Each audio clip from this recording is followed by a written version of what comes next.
Dios les bendiga. Vamos a leer Juan capítulo 6, 33 a 41. Jesús no echará fuera a quienes acuden a él, porque el pan de Dios es aquel que desciende del cielo y da vida al mundo. Entonces le dijeron, Señor, danos siempre este pan. Y Jesús les dijo, yo soy el pan de vida. El que a mí viene nunca tendrá hambre. Y el que en mí cree no tendrá sed jamás. Pero os he dicho que, aunque me habéis visto, no creéis. Todo lo que el Padre me da vendrá a mí. Y el que a mí viene no le echo fuera. Porque he descendido del cielo, no para hacer mi voluntad, sino la voluntad del que me envió. Y esta es la voluntad del Padre, el que me envió, que dé todo lo que Él me diere. No pierda yo nada, sino que lo resucite en el día postrero. Y esta es la voluntad del que me envió, que todo aquel que ve al Hijo y cree en Él tenga vida eterna. Y yo le resucitaré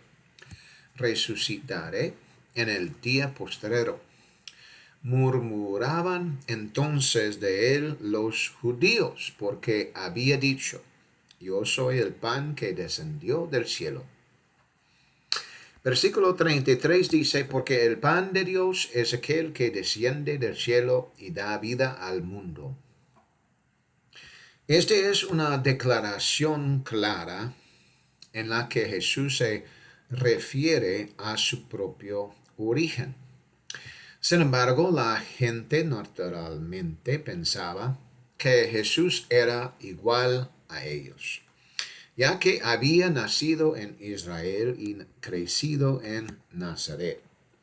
Por tanto, a su juicio no había diferencia alguna. No obstante, estas palabras del propio Jesús revelan de dónde venía. Había venido del cielo mismo para estar con la gente. Jesús había descendido del cielo. Esto significa que Jesús es Dios mismo, revelado a las personas en forma humana. Sin embargo, ellos no lo reconocían como aquel que descendía del cielo para dar su vida por el mundo. Esta era una predicción de su propia muerte expresada en lenguaje velado, pues la gente no comprendía lo que quería decir. Por ello, cuando hablaba de esto, el misterio permanecía oculto para ellos. Entonces le dijeron, Señor, danos siempre este pan. Versículo 34 dice. Lo que Jesús afirmaba era que había descendido del cielo. Ellos pensaban que se trataba simplemente de un pan que bajaba del cielo, semejante el maná que los israelitas habían comido tras ser liberados de Egipto.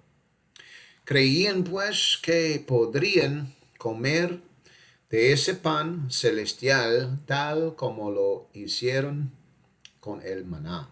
Sin embargo, Jesús hablaba en realidad de sí mismo y no de un pan material que pudieran ingerir. Además, había declarado que había descendido del cielo para dar su vida por la humanidad. Versículo 35 dice, Jesús les dijo, yo soy el pan de vida, el que a mí viene, nunca tendrá hambre, y el que en mí cree, no tendrá sed jamás. Él les había aclarado que se refería a sí mismo como el pan de vida, al mencionar que quien acudiera a él jamás tendría hambre. Quería decir que en la vida venidera la persona no padecería hambre alguna. Así, acudir a Jesús significaba que en la vida futura uno nunca experimentaría hambre ni sed.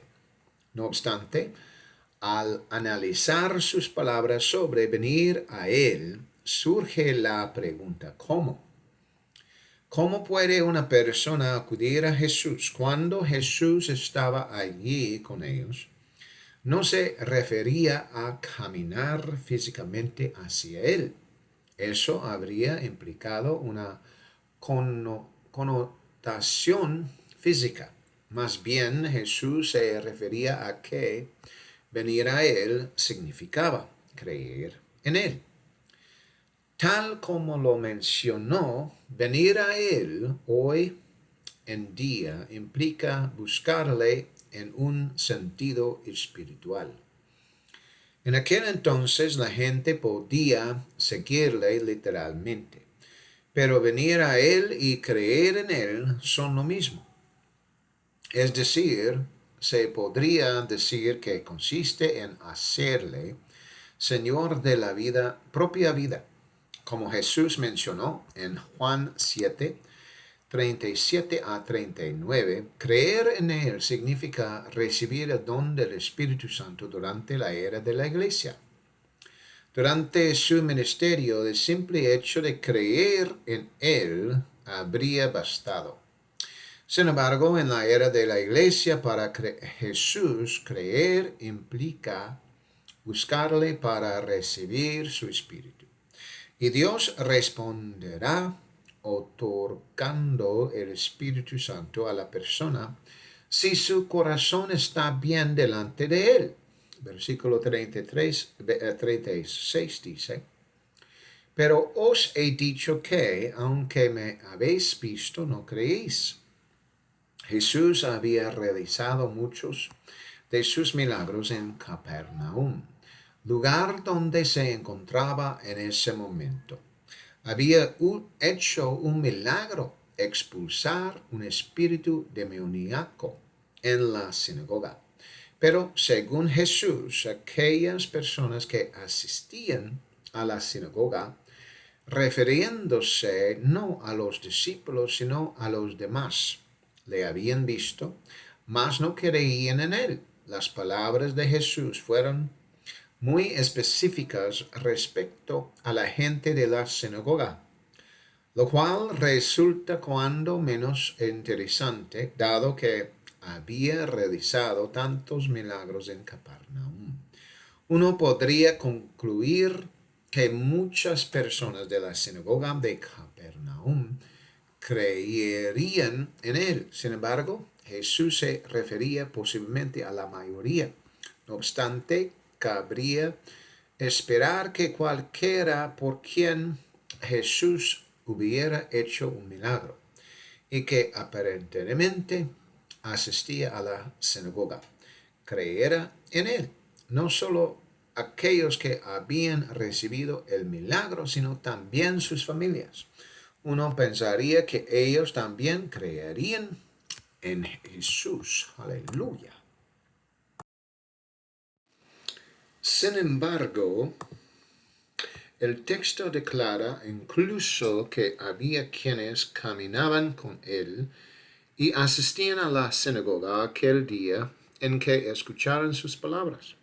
No obstante, al final, en Juan 6:66, se nos dice que muchos de sus discípulos volvieron atrás y ya no andaban con él. Es asombroso. Lo cierto es que Capernaum fue la ciudad donde Jesús realizó la mayor cantidad de milagros. ¿Acaso se trataba de Personas que lo seguían precisamente por los milagros que él había hecho en favor de ellas o de sus familias. Al leer esto, a uno le cuesta comprender cómo alguien que recibió un milagro, especialmente alguien que fue sanado de lepra o de alguna dolencia similar, pudo apartarse de él. ¿Cómo es posible? Sin embargo, no se nos dice exactamente quiénes fueron los que se apartaron, ni si se trataba de aquellos por quienes se habían realizado los milagros o no. No obstante, cabe pensar que otras personas a lo largo de la era de la Iglesia también pudieron haber recibido sanidades de parte de Dios y haberse apartado de él del mismo modo. E incluso hoy en día podrían seguir haciéndolo. Así pues, no parece alejarse mucho de la realidad suponer que algunas de las personas que habían recibido milagros pudieron haber sido también de las que se apartaron de Jesús y dejaron de seguirle. Mateo 11:23 dice, y tú, Capernaum, que eres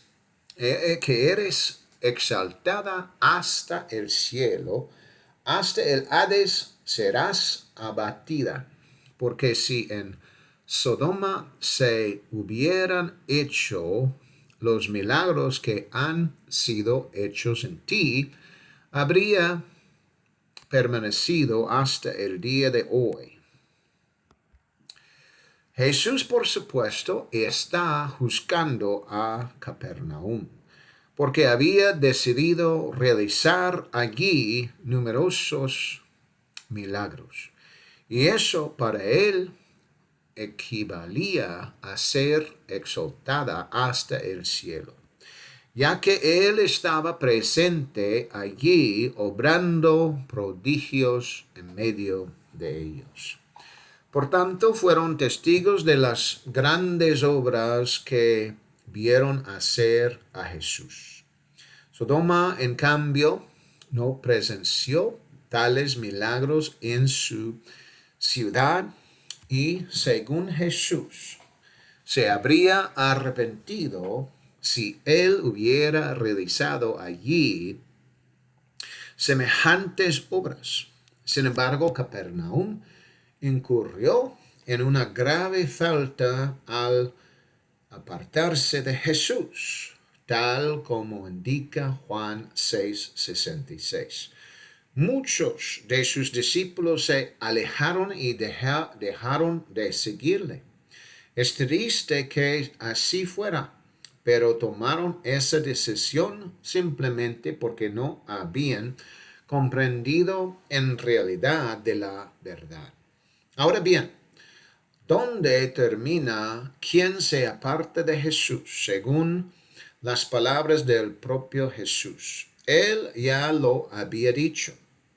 Serán abatidos hasta el Hades. Apartarse de Jesús no conduce a un final dichoso, sino que desemboca en el infierno, en un lugar de tormento continuo y eterno. Es decir, implica ser arrojado al lago de fuego. ¿Por qué habría la gente de apartarse de Jesús debido a cosas que tal vez no comprenden acerca de él? Versículo 37 dice, todo lo que el Padre me da vendrá a mí, y al que a mí viene, no le echo fuera. Jesús afirma que quienes acudan a él son, en realidad, aquellos a quienes Dios mismo le entrega. La buena noticia es que quienes se acercan a Jesús serán aceptados. La situación es muy distinta cuando se trata de acudir a una empresa en busca de empleo. Allí ellos deciden a quién aceptan para trabajar. Sin embargo, Jesús declaró que no rechaza a nadie que acuda a él. Por tanto, cualquiera puede estar con él, pertenecerle y trabajar para él. Pues existe la promesa de que nadie que vaya a su encuentro será rechazado. Versículo 38 dice, porque he descendido del cielo, no para hacer mi voluntad, sino la voluntad del que me envió. Este versículo pudo haber sido una de las declaraciones más impactantes de Jesús. Anunció que había descendido del cielo. Increíble. ¿Cómo podían creer algo así? Considerando que lo veían simplemente como a un hombre más. Y sin embargo, todos los milagros que había realizado apuntaban a esa verdad. Lo que Jesús expresaba revelaba quién era Él en realidad. El Señor venido del cielo. Debieron haberlo creído, pues era cierto. No obstante, si hubiéramos estado allí presentes cuando lo dijo, habría sido un gran desafío incluso para nosotros. Aún así, al observar los milagros que realizó y la naturaleza de los mismos, vemos que no hubo absolutamente nada que no pudiera sanar. Todos acudían a él y todos recibían sanidad. Ya fuera una dolencia menor o grave, algo que los médicos podían tratar con medicamentos o algo ante lo que la medicina nada podía hacer, como la ceguera o la lepra. Jesús lo sanaba todo y de hecho todo ello redundaba o debió haber redundado en su gloria. Cabe preguntarse por qué no lo creían. Habiendo realizado tales milagros, ¿por qué les resultaba tan difícil creerle? ¿Qué hizo mal? Era el poder de Dios el que impactaba a la gente mediante todas aquellas señales y prodigios. Se podría decir que los milagros fueron perfectos. Eran obra de Dios a través del hombre Cristo Jesús. Jesús había manifestado su poder mediante sus milagros, pero allí en Capernaum, donde se realizaron tantos milagros, también impartió su profunda enseñanza. Les había dicho algo de gran impacto que había descendido del cielo y no lo expresó de manera indirecta, por así decirlo, sino de forma directa. Versículo 39 dice, y esta es la voluntad del Padre, el que me envió, que de todo lo que él me diere, no pierda yo nada, sino que lo resucite en el día postrero. Jesús dirigía entonces su atención a aquellos que Dios le había dado, afirmando que a todo aquel que viniera a él, de ninguna manera lo rechazaría ni lo echaría fuera. Asimismo, declaraba que cuando Dios le entrega a alguien, Él no perdería a ninguno de los que le han sido confiados. Por supuesto, el alejarse es una cuestión de elección personal, tal como ocurrió con aquellos discípulos en Capernaum. que decidieron apartarse de Jesús. Ellos tenían su propia voluntad.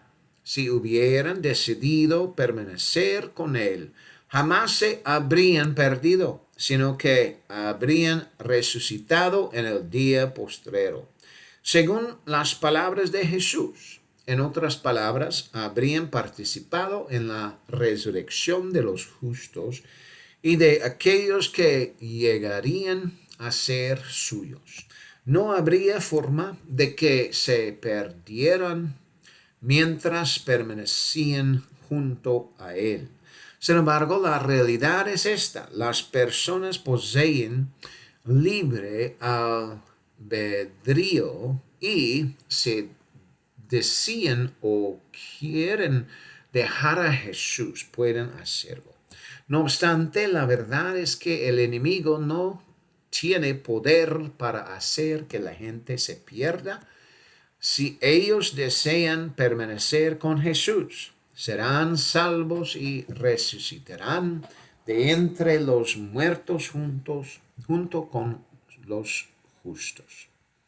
Así pues, se puede afirmar que Jesús expresaba que su poder era superior al del enemigo y que podía mantener a una persona dentro del redil siempre que ella así lo quisiera.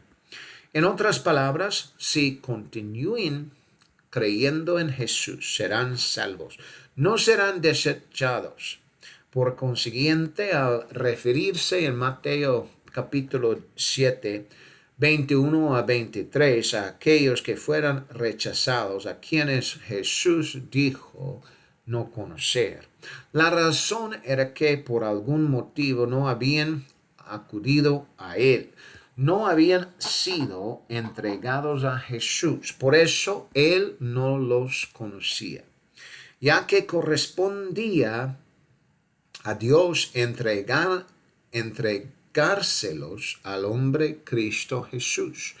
Pero ellos no le fueron dados, por tanto se perdieron. ¿Por qué? En esencia no acudieron a Él. Versículo 40 dice: y esta es la voluntad del que me envió, que todo aquel que ve al Hijo y cree en Él tenga vida eterna. Y yo le resucitaré en el día postrero.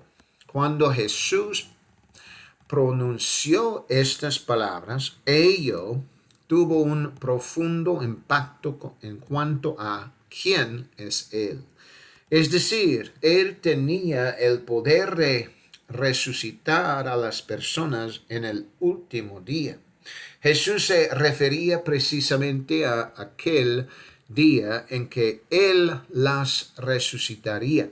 Por tanto, anunciaba a los presentes en la sinagoga que poseía el poder de Dios para resucitar a todos los que creen en Él. En otras palabras, que Él, Jesús, tenía poder sobre las almas de los hombres. El poder sobre las almas de los hombres no está en manos humanas, sino en las manos de Jesucristo.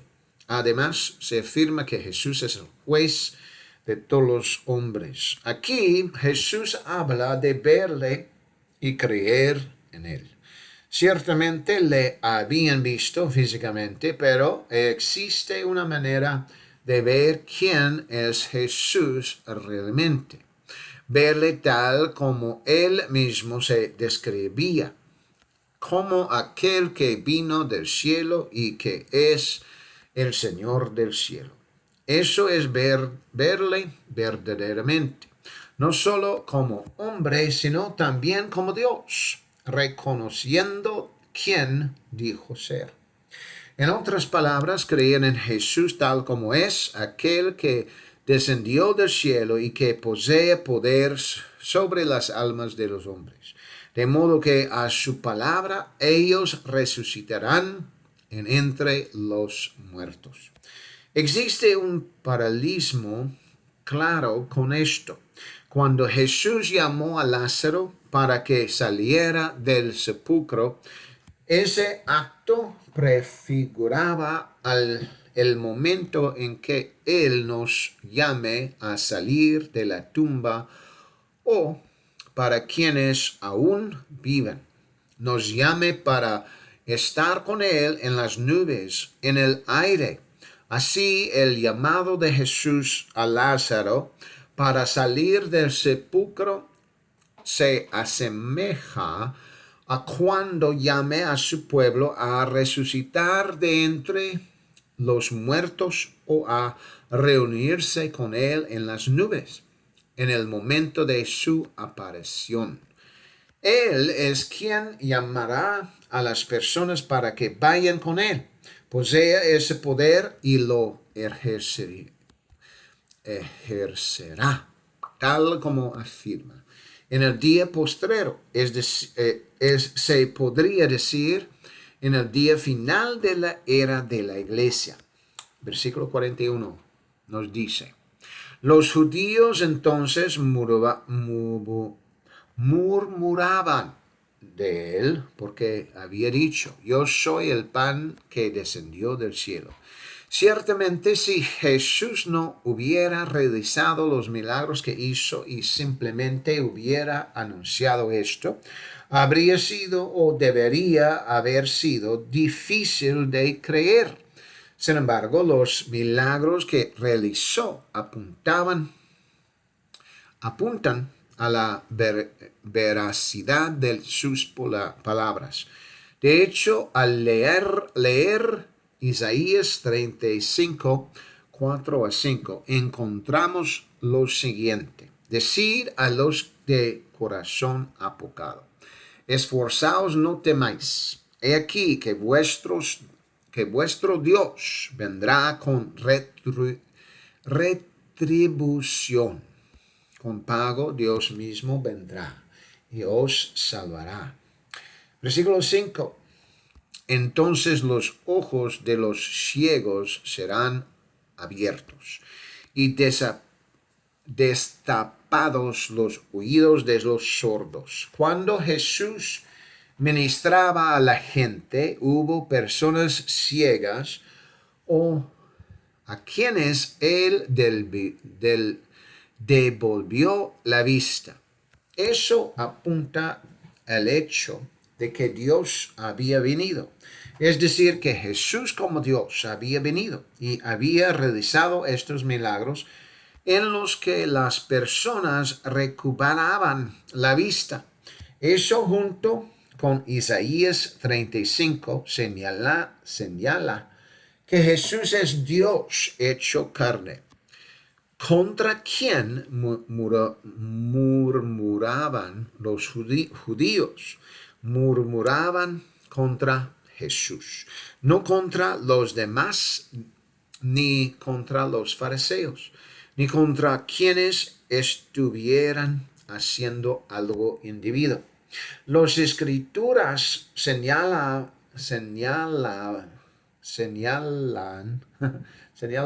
a aquellos que murmuraban contra Jesús debido a lo que él había dicho, algo que era verdad, pero difícil de comprender para ellos. Sin embargo, a raíz de las enseñanzas de Jesús, muchos de los discípulos se volvieron atrás y dejaron de seguirle. Podría decirse que estaban diciendo de su destino eterno, por lo que Jesús dijo acerca de los milagros realizados en Cafarnaúm. Ciertamente parece que al apartarse de él estaban determinando su propia eternidad. Por supuesto, más adelante podrían haber escuchado el evangelio de boca de otros y haberse convertido finalmente, lo cual habría conducido a su salvación al oír y ver otros milagros relacionados con el nombre de Jesús. Solo Dios conoce las circunstancias de cada uno. No obstante, cuando Jesús mencionó a Cafarnaúm, lo hizo porque sabía lo que les sucedería, pues al final Él determinaría su destino y su eternidad. Aleluya. Y eso es para la gloria de Dios. En el nombre de Jesús, Dios les bendiga.